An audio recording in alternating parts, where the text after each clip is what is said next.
A life of worship. Hidup penyembahan. Saya tertarik dengan sebuah quote dari seorang hamba Tuhan senior. Berbunyi demikian. Worship is not just singing. Worship is honoring and obeying God. Especially in our private moment, worship is giving to God in secret. Penyembahan itu bukan sekedar bernyanyi. Penyembahan ialah menghormati dan mentaati Tuhan teristimewa di saat kita sendiri. Penyembahan ialah memberi kepada Tuhan secara tersembunyi. Hidup seorang anak Tuhan seharusnya adalah sebuah hidup penyembahan. A life of worship. Hidup kita ini seharusnya adalah sebuah hidup penyembahan. Dan penyembahan itu bukan hanya ketika kita menyanyi di gereja. Ketika kita menyembah Tuhan 1 jam di gereja, saat ibadah atau saat doa. Bukan hanya itu. Tapi penyembahan itu adalah sebuah lifestyle. Sebuah gaya hidup. Di mana seluruh hidup kita ini adalah untuk menghormati dan mentaati Tuhan. Perhatikan ya, pertama di sini anak-anak muda, tolong camkan. Jadi saudara ingat, hidup ini adalah untuk menyembah Tuhan. Makanya tadi saya kan ngomong, tujuan kita membesarkan anak itu bukan untuk menjadikan dia sukses, kaya raya di dunia. Bukan, tidak menjamin. Ya menjamin kenyamanan hidup di dunia ya mungkin. Tapi kebahagiaan belum tentu. Banyak orang kaya gak bahagia hidup. Apalagi keselamatan kekal sama sekali gak ada kaitannya itu. Jadi ini penyembahan itu adalah seluruh hidup kita. Segenap hidup kita. Kita memberi kepada Tuhan justru di tempat yang tersembunyi. Makanya kehidupan doa itu penting. Nah, hal ini mengingatkan saya kepada satu ayat, yaitu di dalam Mazmur 104 ayat 34. Sebuah ucapan doa dari pemazmur berkata, biarlah renunganku manis kedengaran kepadanya. May my meditation be sweet unto him. Kiranya meditasiku, renunganku itu manis kepadanya. Saya coba menggali kata renungan dalam bahasa asli itu ternyata bukan sekedar renungan. Karena dalam bahasa asli itu dipakai kata siyah. Siyah itu pertama memang berarti meditasi, kontemplasi, refleksi, perenungan kita, pikiran kita. Tetapi juga bisa berarti komplain, keluh kesah, keluhan kita. Raja Daud berkali-kali memakai kata siyah dan dalam Alkitab kita diterjemahkan keluh kesahku. Siyah juga bisa berarti ucapan, tutur kata, celotehan, omelan. Ya. Juga bisa berarti komunikasi, percakapan dan doa kita. Dan semuanya ini ternyata didengar oleh Tuhan. Dan saya katakan inilah a life of worship. Pas kalau kita gabungkan nanti. Worship itu bukan sekedar kita nyanyi di gereja, ngangkat tangan. Walaupun itu juga sebuah worship. Tapi bukan sekedar itu. Bukan hanya itu. Worship itu adalah seluruh hidup kita. Pikiran kita. Perenungan kita yang muncul dalam pikiran kita. Bahkan yang keluar dari perkataan kita. Pertanyaannya, sudahkah itu menjadi sesuatu yang manis, sweet di hadapan Tuhan? Apakah Tuhan berkata so sweet? Atau sesuatu yang menyebalkan bagi Tuhan? Tuhan ya bisa sebel loh artinya. Ada enggak Tuhan sebel? Ada. Nah inilah, mari kita jadikan seluruh hidup kita kembali apa yang firman Tuhan mau. Kita mau jadikan seluruh hidup kita menjadi satu persembahan, satu worship, satu hal yang pleasant unto him, yang menyenangkan hatinya. Matius 1 ayat 20 ada satu ayat di sini sebagai contoh. Tetapi ketika ia mempertimbangkan maksud itu. Bayangkan, ini baru pertimbangan kan? Yusuf ketika tahu Maria hamil, ya sebagai pria normal dia tentu berpikiran, wah ini Maria ini gak setia nih. Sudah main sama orang lain. Belum menikah aja sudah gak setia, apalagi nanti sudah menikah. Tapi Yusuf itu dikatakan masih orang baiknya. Termasuk pria ini pria yang baik. Dia gak mau mempermalukan Maria. Dia gak mau mengekspos kesalahan Maria. Dikatakan dia diam-diam mau menceraikan Maria. Dan itu dalam pertimbangannya, dalam pikiran masih, dalam rencana. Tapi Tuhan tahu. Amin. Pikiran kita Tuhan tahu. Perasaan kita Tuhan tahu. Makanya kita harus menjaga pikiran perasaan kita ya. supaya semuanya itu menyenangkan hati Tuhan. Baik, sekarang saya mau beralih kepada satu topik yang lain tapi masih berkaitan, yaitu coba kita melihat tentang Injil Matius pasal 1 sampai pasal 4 dalam perspektif worship. Jadi firman Tuhan itu kalau kita baca itu selalu ada yang baru. Saya mau melihat dari sisi yang baru yang belum pernah juga saya lihat, yaitu dalam perspektif dari sudut penyembahan.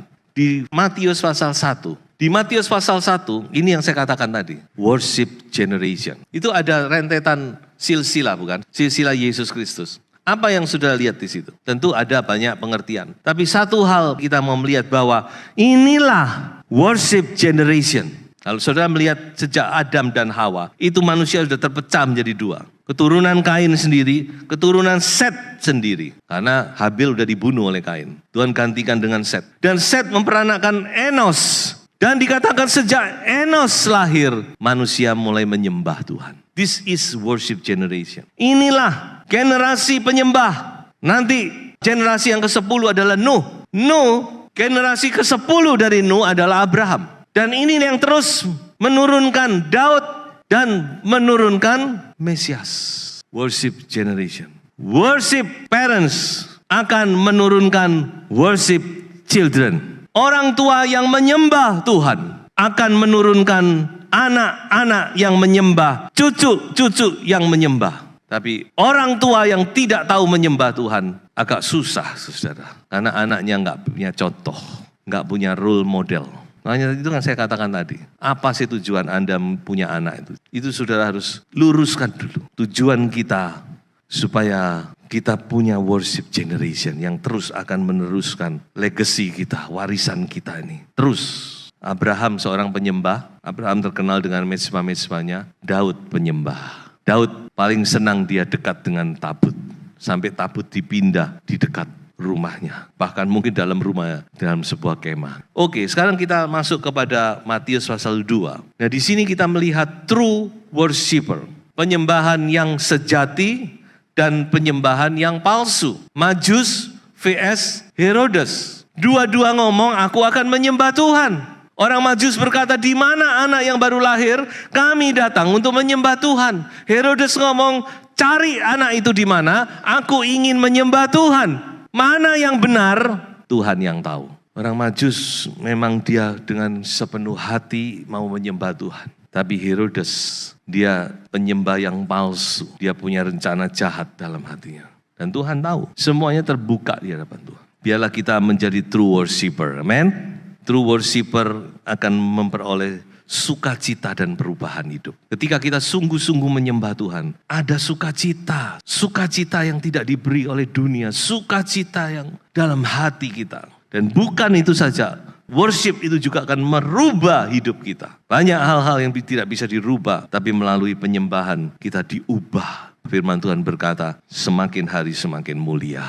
Matius pasal 3. Di dalam Injil Matius pasal 3 kita melihat spirit of worship, yaitu Roh Kudus. Mengapa Tuhan memberikan Roh Kudus dalam hati kita? Mengapa Tuhan memenuhkan kita dengan Roh Kudus? Roh Kudus itu adalah spirit of worship. Roh Kudus itu adalah roh penyembahan. Roh Kudus itu akan membawa, menolong kita dalam kita menyembah Tuhan. Tanpa Roh Kudus kita tidak bisa menyembah. Percaya saya. Karena hanya Roh Kudus yang bisa membawa kita masuk dalam hadirat Tuhan. Makanya saudara kalau menyembah Tuhan bersekutu dengan Roh Kudus. Masuk ke dalam. Saya masih ingat, saya dulu waktu kuliah pernah ikut sebuah gereja, kebetulan namanya Gereja Sion, Zion Church. Di situ mereka diajar untuk menyembah Tuhan dan salah satu pengajarannya kembali ke dalam. Kembali ke dalam. Kembali ke your secret room. Your secret chamber, tempat yang tersembunyi. Apa itu? Roh kita. Karena di sana ada Roh Kudus. Dan saya yakin setelah saya sekarang saya mengerti bahwa gereja ini sedang mengajar penyembahan sebenarnya. Penyembahan itu kita harus kembali bersekutu dengan Roh Kudus. Izinkan Roh Kudus yang mengambil alih. Makanya Tuhan membaptis kita dengan Roh Kudus.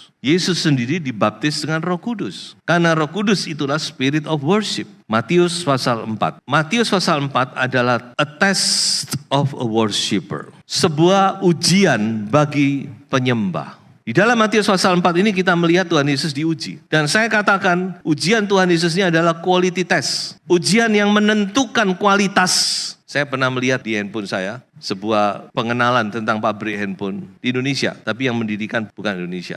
Jadi katakan di situ handphone ini sebelum dipasarkan dia harus diuji. Saudara tahu caranya menguji gimana? Kebetulan handphonenya itu ada yang terbaru itu kan bisa dilipat toh. Ada orang khusus handphone itu dilipat terus. Kerjanya dia cuma melipat handphone, menutup handphone, melipat handphone, menutup handphone. Yang satu lagi kerjaannya gini saudara. Handphonenya ditaruh di sebuah tempat jarak kira-kira 1,5 meter. Lalu dicul, ceblok, brok, diangkat lagi, dok. Nggak tahu berapa ratus ribuan kali. Untuk apa? Untuk mengecek kualitas handphone ini. Jadi saudara jangan sombong dengan handphone baru. Karena handphone baru saudara sudah pernah dijatuhkan berkali-kali. Baru tahu toh kualitasnya. Kalau enggak gitu, baru dipakai 1 bulan, dibuka nggak ada layarnya, nggak keluar gambar. Nah Tuhan Yesus juga dites, quality test. Makanya dikatakan Tuhan dibawa oleh Roh Kudus ke padang gurun untuk dites, dicobai. Jadi sudah jangan kaget, mengiring Tuhan, menyembah Tuhan, kadang-kadang ada quality test yang hadir. Tesnya ada 3, ada tes perut, tes ego, tes worship. Ya, dan lengkap ini, tes perut untuk menguji daging kita. Tes yang berkaitan dengan kebutuhan daging, kebutuhan tubuh. Tes ego yang berkaitan dengan kebutuhan jiwa. Jiwa ego kita ini dites sama Tuhan. Dan ketiga adalah tes worship. Itu kaitannya dengan roh. Penyembahan itu kaitannya dengan roh.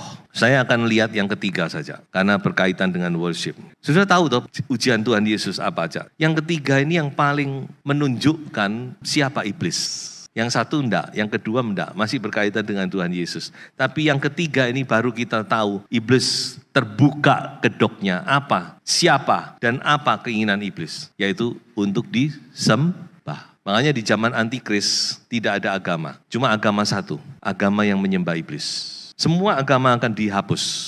Sudah baca Wahyu pasal 17 dan 18. 17 berkata tentang Babel, 18 juga Babel. Tapi 18 itu bicara tentang sistem perekonomian, sistem pemerintahan dunia. Sistem moneter dunia. Semua akan runtuh dikatakan. Tapi 17 itu berbicara tentang religious Babel. Sistem penyembahan. Awalnya memang gereja Unification Church didukung oleh iblis. Tapi sudah bisa lihat di akhirnya semua dimusnahkan oleh antikris. Karena dia mau disembah. Di sini kita melihat apa sih kedoknya iblis. Apa keinginannya iblis yaitu untuk disembah. Dia mau merebut apa yang menjadi milik Allah. Dia mau rebut itu. Makanya Tuhan Yesus diiming-iming. Kalau kamu mau menyembah aku, semua dunia ini akan aku berikan karena semua ada di tanganku.